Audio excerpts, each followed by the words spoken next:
I oppose gerrymandering and have supported reforms to end it on this YouTube channel. However, I support California Governor Newsom's Election Rigging Response Act. In fact, it may be the only way to spread the reform effort.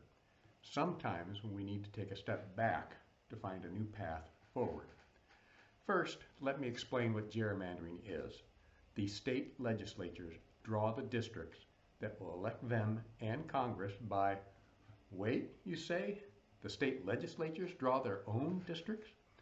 Why aren't they drawn by an independent election authority as in other countries? Good question. Now, as I was saying, the Texas Republican legislature already gerrymandered its districts after the 2020 census.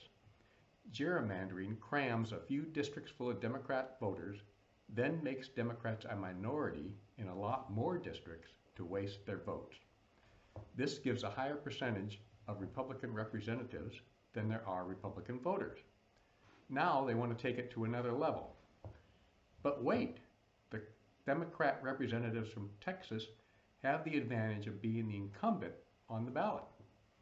How are they going to overcome that? Well, because they are nasty bastards, they'll use a standard gerrymandering trick and draw the lines to move Democratic incumbents into a Republican district. Basically, they'll draw them out of a job. Sinister, no? Some Democratic states do the same, but a reform movement convinced a number of states to have an independent commission draw the districts. This has happened mostly in Democratic states, including my state, California.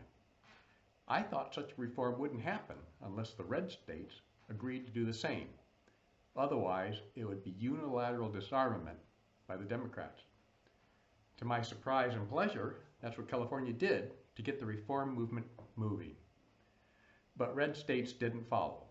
So now that's like your sports team going to an opponent's arena and finding out that the refs are on the opponent's payroll and wearing their uniform.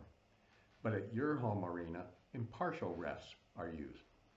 In sports, the league requires the other team to use impartial refs. But in politics, the league is Congress, and they can't agree on anything. Thus, the other option is to put your impartial refs on your payroll and in your uniform. That is how to convince the other team to adopt impartial refs.